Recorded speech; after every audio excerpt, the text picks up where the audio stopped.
নমস্কার বন্ধুরা, অ্যাস্ট্রোসেজে আপনাদের সবাইকে স্বাগত জানাই। মকর রাশিদের 29শে মার্চ 2025-এ সাড়ে সাতই পুরোপুরি শেষ হয়ে যাবে। মকর রাশিদের জন্য খুবই ভালো খবর এটা।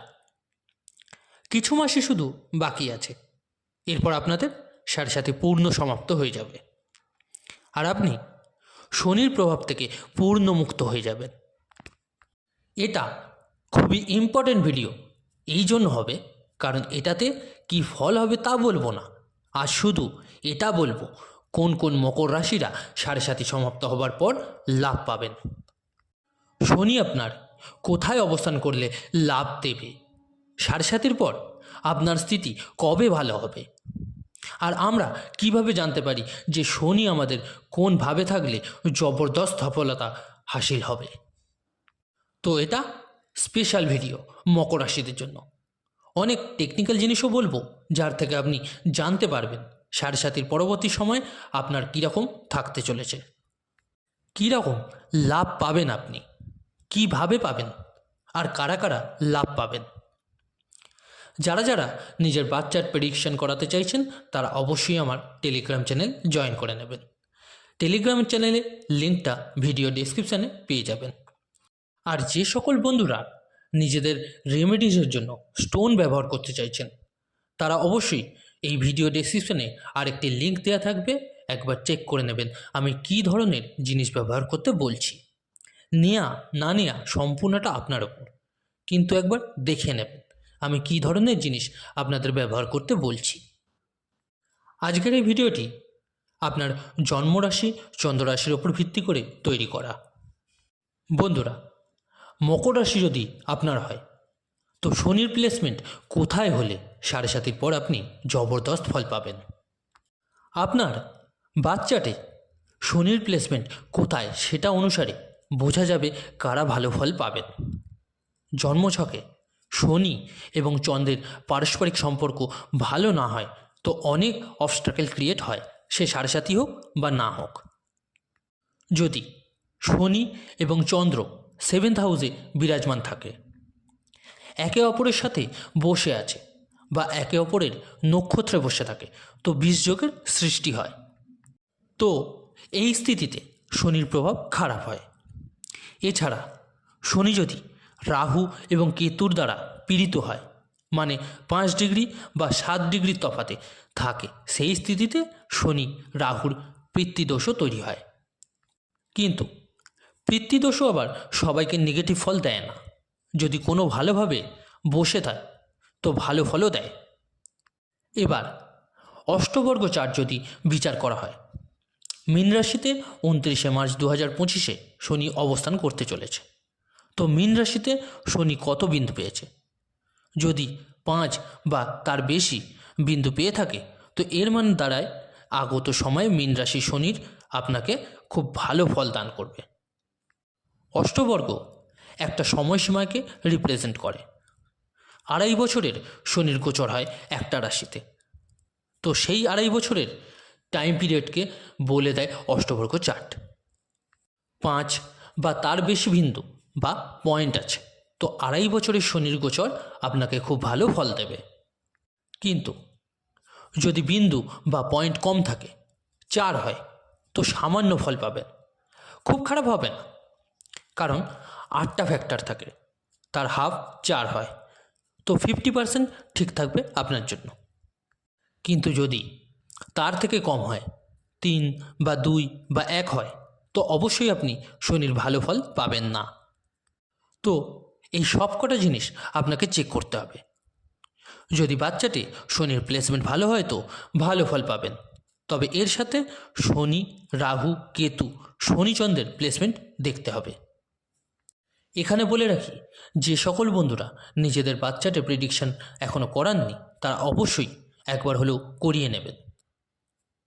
শনির সাথে এদের জুতি হয়ে থাকলে খুব খারাপ। আর অষ্টবর্গ চার্টে শনি কত পয়েন্ট পাচ্ছে সেটাও দেখতে হবে। এগুলো ছাড়াও এটা আমি দেখেছি যে অনেক লোকেরা ভুল রত্ন বা স্টোন ধারণ করে বসে আছেন আর তার ফলস্বরূপ খারাপ ফল পাচ্ছেন। আচ্ছা, এবার চলুন আলোচনা করে নিই শনির প্লেসমেন্ট আপনার কোথায় হবে তো ভালো ফল দান করবে। যদি আপনার মকর রাশি হয় আর আপনার 10th হাউসে শনি অবস্থান করে, তো এখানে কি হচ্ছে, নিজের রাশিতেই অবস্থান করে শনি এবং ষষ্ঠরাজ্য তৈরি করছে, যা অতি উত্তম। পরিশ্রম আপনাকে বেশি করতে হবে, তবে এফর্ট বাড়িয়ে দিলে আর আলস্য ত্যাগ করলে শনি আপনাকে ভালো ফল দেবে। 11th হাউসে শনি যদি অবস্থান করে ধনভাগে, তো মূল ত্রিকোণে থাকবে নিজ রাশিতে, কুম্ভ রাশিতে। খুব ভালো হবে অর্থের জন্য, ফ্যামিলির কিছুতে কমতি করাবে। আপনার জন্মস্থান থেকে দূরে থাকতে হবে, ট্রান্সফারের যোগ তৈরি হবে। তবুও শনি এখানে ভালো ফল দেয়।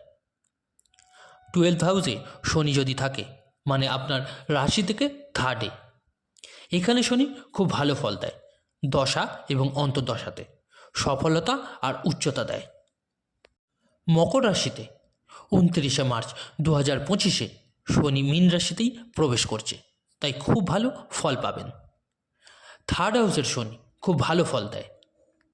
9th হাউসে যদি শনি থাকে তো 9th-এর শনি অনেক অর্থ দেয়, লাভ ভাগ্যে দৃষ্টি দেয়, তো পয়সার কমতি হতে দেবে না। ডিলে হতে পারে আপনার কেরিয়ারে, আপনার আর্নিংয়ে, কিন্তু দেবে সব কিছু। 10th-এ শনি মানে কালপুরুষের অনুসারে 10th হাউসে মকর রাশি আসে। ডিলে করালেও আপনার কেরিয়ারে প্রোগ্রেস অবশ্যই দেবে, আর্নিং আর সুখ সুবিধা অবশ্যই আপনি পাবেন। 4th এবং 5th হাউসে শনির অবস্থান হলে, শনি একটা উদাসীন গ্রহ, পাপ গ্রহ। 4th হাউসে ফ্যামিলিতে অশান্তি আপনার এতটা দায়িত্ব বাড়িয়ে দেবে যে আপনি তার ভারের চোটে উঠতেই পারবেন না। মা রিলেটেড আপনার কষ্ট ক্রিয়েট হয়ে থাকবে। বিবাদ, জমি জায়গা রিলেটেড প্রবলেম, এগুলো সব দিয়ে থাকে। শনি 5th হাউসে অবস্থান করলে প্রেম রিলেটেড প্রবলেম, এডুকেশনের সমস্যা, সন্তান রিলেটেড কষ্ট ক্রিয়েট করায়। যদি 3rd হাউসে শনি অবস্থান করে তো 5th হাউসকে দৃষ্টি দেবে, তাই সন্তান রিলেটেড ইস্যু আপনার তৈরি হবে। যদি এই সমস্ত হাউসগুলোতে শনি অবস্থান করে তো আপনি মানতে পারেন 29শে মার্চ 2025-এর পর অনেক জবরদস্ত টাইম হবে। আর সতর্ক থাকবেন, নেক্সট 2.5 বছর আপনার জন্য উন্নতিরই হবে, কারণ নেক্সট 2.5 বছরে ডিসাইড করবে কতটা উচ্চতায় আপনি যেতে পারেন। এরকম সুযোগ কিন্তু আর পুনরায় আসবে না আপনার নিজের স্বপ্ন পূরণ করার। আবার প্রায় 30 বছর এরকম সময়ের ওয়েট করতে হবে, কারণ 2027-এ শনি আবার রাশি পরিবর্তন করে নিচস্থ রাশি মেশে যাবে। যদি আপনার জন্মছকে কিছু সমস্যা মনে হয় তাহলে অবশ্যই রিমেডিস করিয়ে নিন, কারণ নেক্সট 2.5 বছর কিছু মানুষের সব স্বপ্ন পূরণ হতে চলেছে। বাকি আপনার মহাদশা, অন্তর্দশা, আপনার জন্মছক আর অষ্টবর্গের ওপর ডিপেন্ড করবে যে আপনি কীরকম ফল পেতে পারেন। যদি ভিডিওটি আপনার উপকারে লেগে থাকে তো অবশ্যই লাইক, কমেন্ট ও শেয়ার করতে ভুলবেন না। আর যে সকল বন্ধুরা নতুন শুনছেন তারা অবশ্যই চ্যানেলটিকে সাবস্ক্রাইব করবেন। ধন্যবাদ।